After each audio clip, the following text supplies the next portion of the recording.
Hey everybody, this is Rob Weldon. Welcome back to Fireside 42. This is episode 9. Tony, how are you? I am doing really good. It's a good day in bargaining. Every day is a good day in bargaining. Every day is a good day in bargaining. Well, that's good to hear. Yeah. We've got Lisa Elliott and Yogi Peoples, and I got to tell you, they were kind of awesome, I thought. I listened back to this episode a couple times, and it was fun to listen because it was a good time. They also had good shit to say. Yeah, there's good stuff in here. Pay attention. There's good stuff in here. Both Yogi and Lisa have worked on several things together, so they got each other's backs, and I think that resonates in that episode. I want to say when they talk about some of these subjects, some of the things they've bargained for in subcommittees. There's a lot of topics, a lot of good questions that you asked that they had some important things to say about. Well, let's listen to them tell us all about it. Yeah. Welcome to Fireside 42, y'all. Today, I've got Lisa Elliott. Hi, Lisa. How are you today? I'm good. How are you? I'm pretty fair. And we got Yogi Peoples. Hello, hello, hello. I have arrived. You Yes. have arrived. Yogi, Go, girl. you got a fan club, Yogi. I got to tell you, I've been getting harassed about getting you on here, so I'm so happy that you're with us I'm today. happy to be here. It's an honor. Trust, it is. So typically, we have kind of a preconceived topic that we talk about. But with you ladies, we just kind of want to try something different and kind of freewheel a little bit about whatever it is that we want to talk about and just let you guys roll. Are you guys down with that? Cool. Okay, you never know what you're going to get Never. out of our mouths. That's fine. That works for me. So, Lisa, let's start with you. Tell me about your bargaining experience so far. Well, tell me a little bit about your history. Like, you've got some experience with union stuff, right? Yes, I was in a teachers union for 10 years and helped work on a small contract with the teachers union.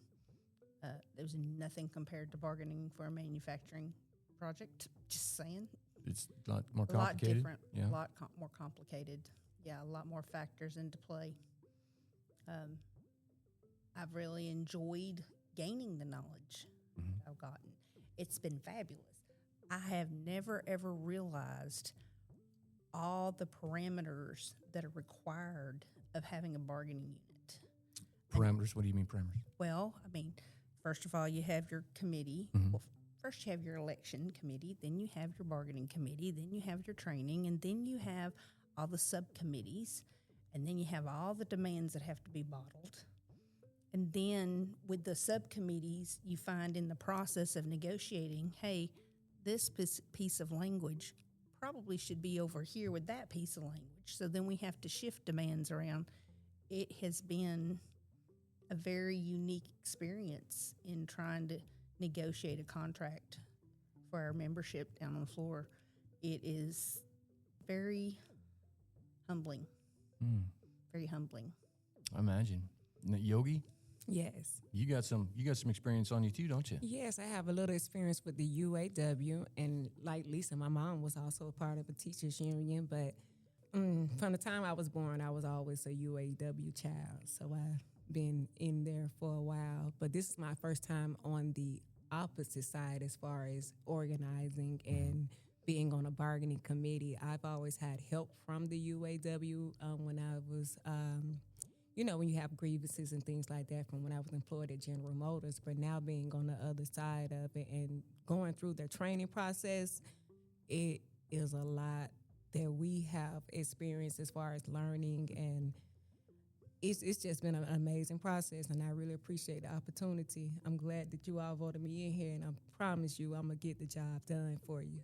Well, I appreciate that. Now, you guys have been at this for a little while. Is there any particular language or any accomplishments that you guys have worked out so far that you're particularly proud of? You can tell us a little bit about? Well, I'm in discipline and grievance, but I'm also in job security. And in that process, we have been able to secure language that has been TA'd dealing with job security as far as Volkswagen guarantees 40 hours a week, no matter what.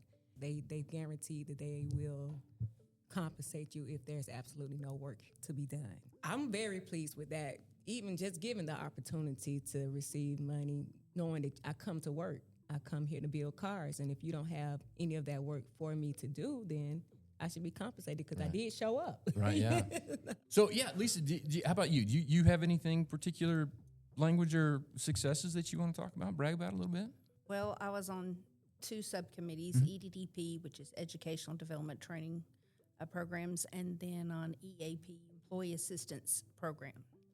And I was a lead on EAP, and I was lead on EDDP too, co-lead. But in EAP, part of my story is I am in recovery, have been in recovery, been sober for a long time. But we want to knock those people down at Volkswagen. They get drug tested and thrown out.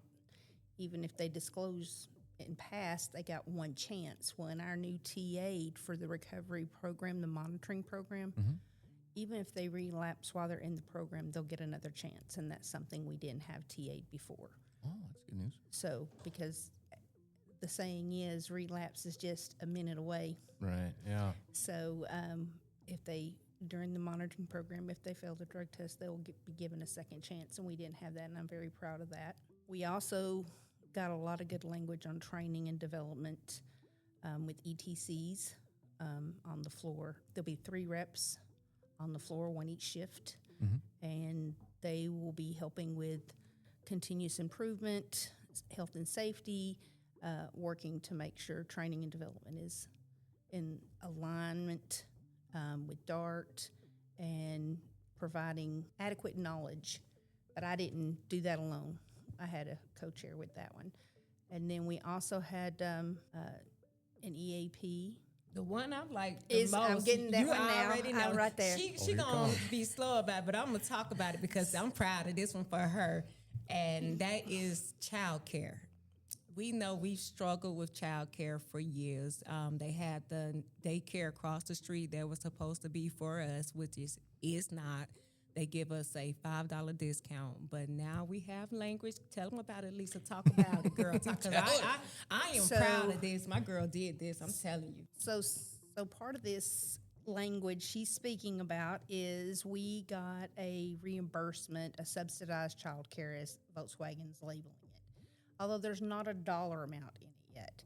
They did TA that they would give employees with proof of licensed child care, so much money per child per week to help subsidize the cost of child care. No kidding. Yeah. Yeah, So and coming from somebody that pays $200 a week, whatever they give us, which I know she gonna fight hard for them to give us a fair amount, and I'm dependent on her because it gets hard for these people that come into work every day and having to worry about childcare and it being so expensive. So Well, I owe you some flowers. I got little ones of my I'm own, trying and we to spend a tell lot of you, money. Yes. well, the research shows that next to a mortgage, the next family expense is childcare. The most Absolutely. expensive thing is childcare, and the cheapest I could find it was $220 a week per child, and that was income based, to $350, no matter age, no matter the child, a week.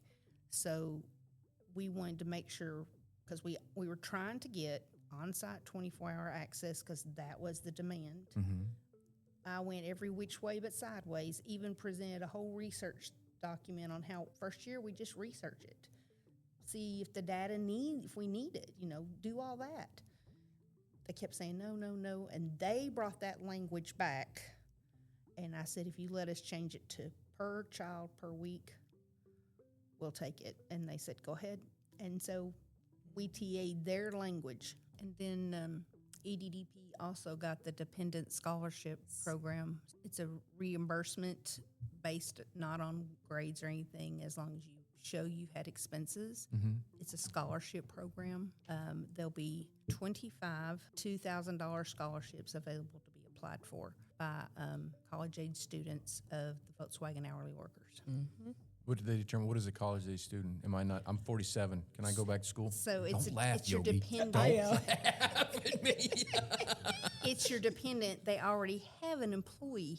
Oh, okay, tuition so that's different. reimbursement. Okay, So okay. This is for Dependent. children. It's a dependent scholarship I got you. program. Okay. So I was distracted by Yogi laughing at how old I am. that pretty right there is amazing too, just Yeah. to get something back. And they'll be eligible for it one time. So, like, if you have a freshman in college that applies and gets it, it's only a one-time shot. But it's something we didn't have. Yeah, every little bit helps when it comes to education, higher education, right? Yes, Sir. absolutely. That's very cool. Yes. I didn't know about that, and I'm up here all the time. That's fascinating. We try to keep some secrets. I know. Women keep secrets. That's going to make it for a difficult podcast if you guys ain't telling me stuff. So I kind of want to shift gears a little bit. Okay. I want to talk about the bad. And Yogi, this is kind of going to go back to you. So the last update we had, Chuck spent some time talking about the importance of job security, right? He talked about the 5 pillars, right? And he stressed to us, it doesn't matter how many goodies we get, doesn't matter how many scholarships, it doesn't matter none of that stuff if after we get this contract, Volkswagen sells to Audi and we have to renegotiate everything, Absolutely. right? But like just like a bad game of telephone, the people that were at that meeting, they went back to the factory floor and they told a friend, and that friend told a friend, and that friend told a friend. And now today, for example, for me, I was approached 3 separate times today, people going, did you know that Volkswagen's going to sell to Audi and they're going to kick the union right out of here as soon as that happens?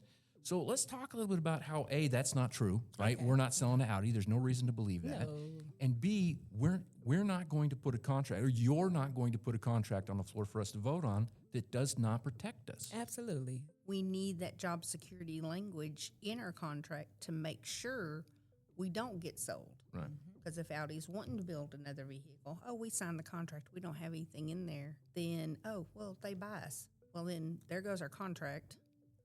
Because we didn't have that job security saying we get to work here until the end of the contract. And even if they sold us, the contract would go with them. Right. So that brings another point.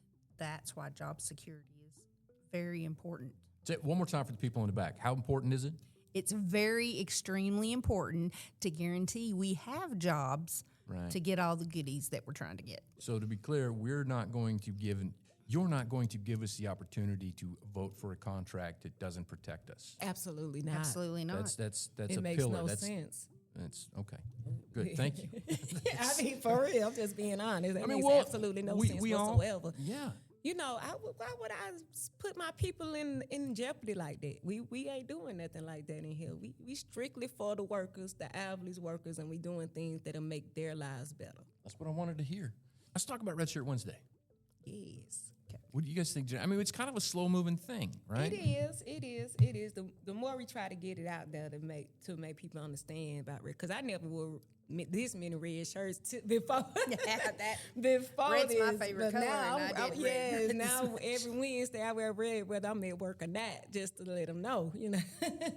But once I found out the real meaning behind why we do Red Shirt Wednesdays, it makes me proud to put on a red shirt on a Wednesday. Red Shirt Wednesday shows solidarity in the union and reminds the companies that they work for they still have solidarity. No matter how long they've been there, 1 year, 2 year, 15 years, 30 years, Red Shirt Wednesday has always been a thing to support solidarity in the union.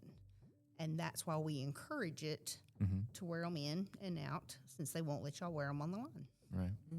Now, I have to admit, I'm pretty bad about that. I haven't worn my red shirts. I haven't been to a flagpole thing. I'm hoping that helping with the podcast thing kind of gives me some points there. But you and I were talking the other day, and you, Lisa, you brought up a thing I think is actually a pretty good idea, and I might co-opt that and tell everybody it was my idea. But tell us a little bit about what you were telling me about with the shirts and the chairs. Okay, so red shirts on Wednesday is the only visual representation we have for Volkswagen that we have solidarity. Those red shirts show the solidarity for what the bargaining committee's trying to get, that we are union. Not UAW, we are Local 42. We are part of UAW, but we are UAW Local 42, our union.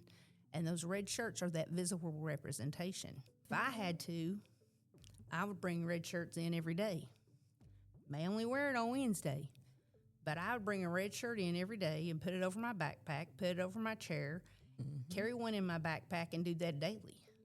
Just so I have representation that I am supporting my Local 42 union, that I am willing to go those steps. Volkswagen will see the visual representation, and they will know we mean business. And then have you noticed that just the red shirt really pisses management off? Just like they some bulls, you know, you out there doing a bullfight and you got the red. If you just show up in some red shirt, it really pisses them off. And Yogi, me, I don't like nothing better but than to piss somebody off by just doing something simple as putting on a red shirt. You that know? red shirt. It's that red shirt. If that's gonna piss them off, hey, let's go. So that brings up a good point, because I hear sort of the counter argument to that is, and it seems to me that there's maybe some validity to it. I use Gate 3, which is kind of in the boonies, right? Yeah.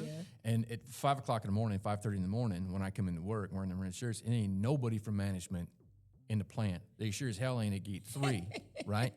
So they ain't seeing it. They know. So that's my point. So you're Yes. telling me that they know, even though they're not, know. they don't get up for another 5 hours. Absolutely. You don't think that they have somebody out there monitoring to see how many people show up, and when they only see a few people out there, that sort of eases management mind to like, well, they not really organized, they not really into this as much as we think they are, or it's not never going to happen. So we try to get more people involved, because the more people you have out there, it just makes a better statement than just having a few of them out there. How many cameras are in this plant? I have no idea. I look around and I don't see How any, many but I have to cameras are in imagine that there's, parking lot as you lot. come in through Gate 3? A lot. there's quite a few of them. It's Yeah. a lot. Who's monitoring those cameras? Who's going to see those red shirts? Who's going to spread that word? I like the idea of putting red shirts on the chairs. Listen, I start- got 7 of them. If I was I gonna was say, on I've got a that closet floor, full of red shirts, and I wear them to unions and stuff sometimes. And I got a blue one that I'm actually quite fond of. I like that blue shirt, but Yeah. maybe I'll start bringing my red shirts I was and just just- putting them on people's chairs if they give me permission. Like, can Yeah. I put this on your Just chair? And I'll be totally- the I got 7. Yeah. I'd bring all 7 of them in and wear one in every Wednesday, but I'd bring them all in and say, can I use your spot if they don't have a red shirt? I would. That's all it takes. We need the visual representation that we're strong. I like the idea of our manager walking past our team room and seeing a team room full of red shirts. Just be That disgusted. tickles me.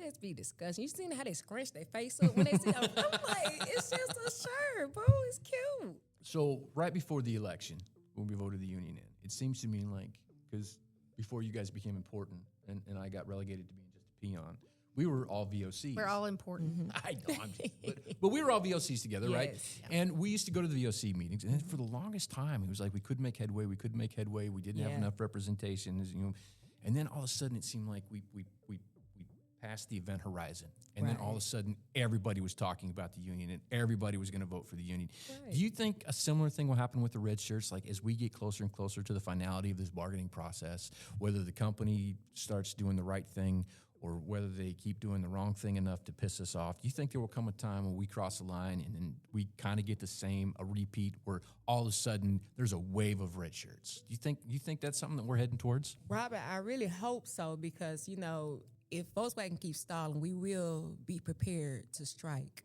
And we're going to have the members behind us Yeah. for that. And if it takes a shirt or whatever, we are going to need them standing behind us. So it's easy for just to have a red shirt just to show that you with us, but we need to let them know. So be prepared that we have the members that they have our back. Because, if they keep acting the way they're acting, it's coming. If you want to see some change, get involved. That's all. Just get involved. That's the best way it's going to get done. If you take it and do it yourself, so come out here and help us so we can get you those shit. Amen. And going back to organizing, when I first got started, I didn't come here till 2020. And so when I first started getting involved was after I found I was going to be converted to Volkswagen. They said, yeah, you're going to be converted to, okay. So then I called the union hall and said, so what do we got to do to get a union? So from that time, it was those one-on-one conversations, building people up. Because I remember doing a Zoom meeting training, one-on-one thing. Yeah. There was like 20 of us, 25 of us, Yeah. and that was it. And Are you talking about the media one? the one we did, it was an education thing, yeah. And we grew and grew and grew, and they started growing. And then we'd have the meetings, and they'd grow and grow and grow. Well, then we got our union. Okay, the work didn't stop. Right. The key was everybody's like, okay, we're done. They got to do the rest of it. No, it's Local 42's job to see this all the way through. So with that being said, those conversations still need to be happening. Mm-hmm.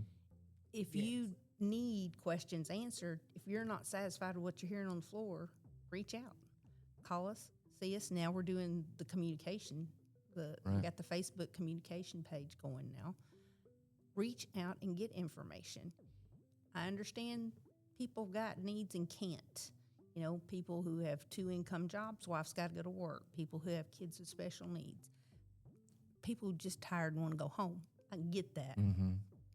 But we still have to have those conversations so we know where we're at and what the bargaining committee needs from the membership and what the membership needs from us. And now we're down to the last, I think they said 24. Mm-hmm. 24. These are things that we can't walk away from the table without. These are y'all demands. Right. We fighting for stuff that y'all wanted. You know what I'm talking about? So we just trying to get it done. I mean, we always heard about the union busting and the stall tactics. Well, I can tell you right now, we've seen them every step of the way when we go through this whole thing from when we got our union to when we got our election to when we got the bargaining committee election to when we got our training to when we can sit there and see, oh, I see that was a stall. I can see this was a stall. I can see all the way through. So there's different ways to show support, right? It's not just, there's those people that are dedicated to the Red Shirt Right. Wednesday thing. We see them every morning. We see them Right. every evening. They're dedicated to it. They're diehards. Yes, And they we are. love them for it, right? Yeah. And for me, really, the Red Shirt Wednesday really wasn't my thing, but I wanted to participate.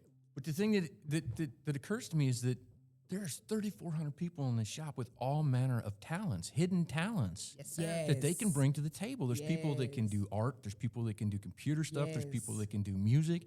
There's all kinds of ways. And even if what I would suggest, and I wouldn't know about how going about organizing this stuff, but even if, say, Red Shirt Wednesday is not your thing, but you're a talented artist, find a way to contribute that way. Right. Maybe you do music. Find a way to contribute that way. Use your talents Right. for the 'Cause good of the cause. We're always trying to come up with ideas, but we do need to hear from the members what they wanted because, you know, we were doing the flyers all week, every day. Then we got word that they were tired of the flyers. Okay, cool, we'll stop doing the flyers. But now we hear they want the You want flyers. flowers again. So it's kind of confused, but we're trying to accommodate, you know, Right. saying the masses so we can, but we need you all to come tell us what we need to be doing. We like Chuck always tell us, we work for you all. Right. So just come and tell us what you need us to do, and we'll be able to accomplish it. Okay. We're running late. I got one more question. Okay. And I'm curious. And Tony, you've been quiet so this whole episode. You don't even have a microphone today. But this kind of goes to you too. And the thought occurred to me the other day. You both come from union backgrounds, and you said yourself before you were just kind of a union person. Yes. Right? Yes. But you guys are making a contract, a historical contract, right? This is the Absolutely. first foreign Absolutely. unionized plant. Think about this. Every single contract from here forward is going to be built on top of y'all's work. This is something that you guys get to own and pass on to your children. How do you feel about that? This is something that not just us, Volkswagen all together. This is something that Volkswagen is doing that is historic.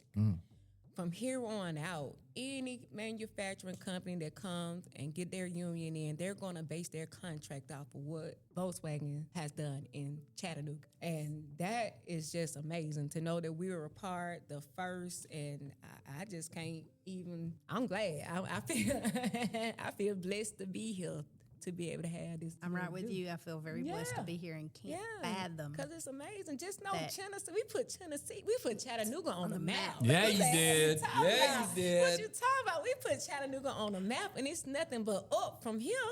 We are Chattanooga, Volkswagen of Chattanooga. Just know that our name is being spoken all over the world just from this right here. And if you working here, you know it's about to be lit.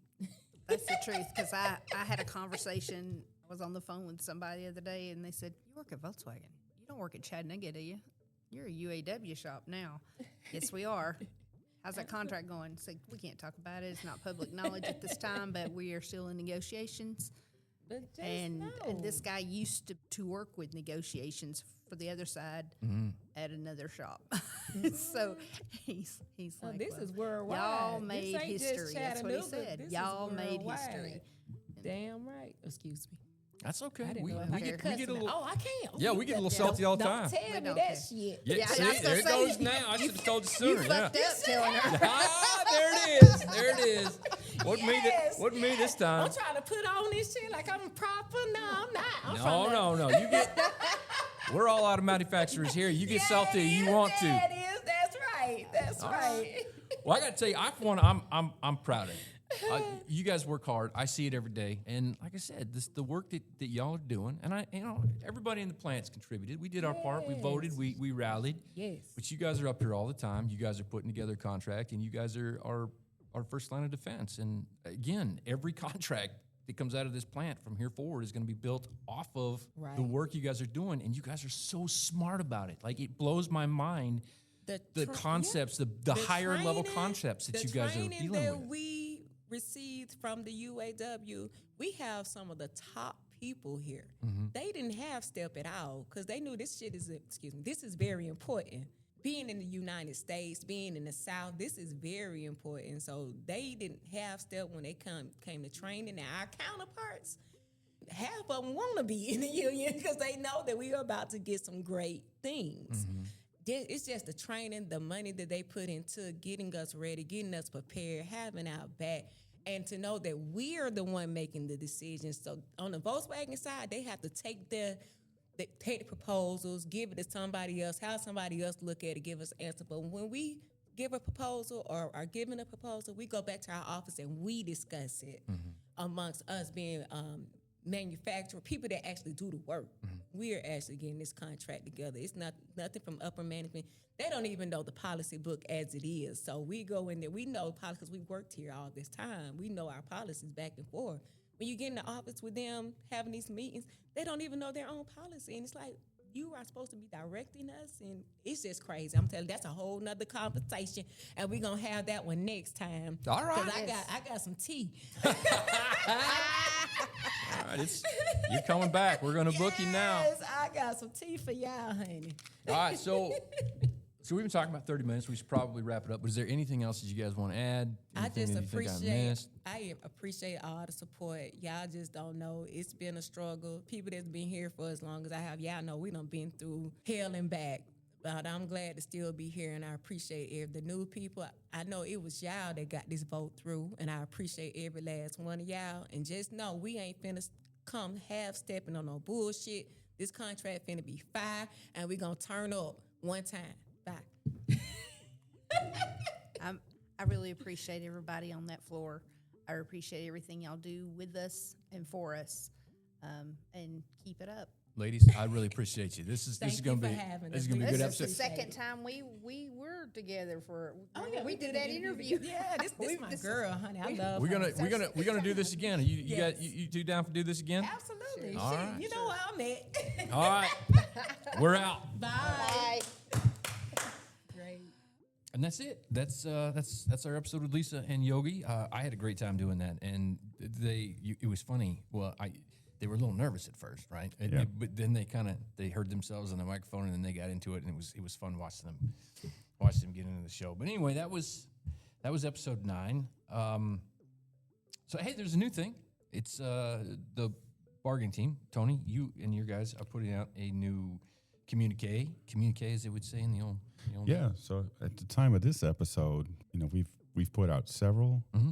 We've done the flyers, which are being handed out, which is got this really good information in there, and then we do videos about that same flyer that we have different bargaining committee members talk about, and it's been really good. There's been a really good reception, I want to say.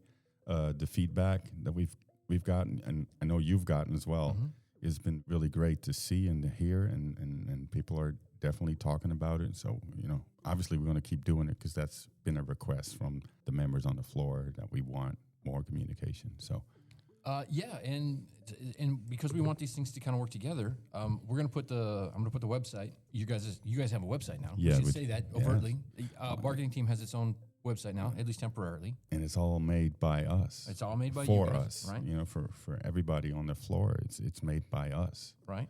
I'm gonna put a link to that. I'm gonna put that web address in the show notes. Yep. And then you guys are kind enough in your website to link back to our episodes for Fireside 42. So hopefully everybody can get the information that they need in the way that they want to consume it. Yeah. Everybody, thanks for listening. Next week will be an episode with Billy Quigg and Steve Cochran. We're going to talk about Works Council and Volkswagen stuff. And y'all have a great week, and we'll talk to you. This is Fireside 42. We're out.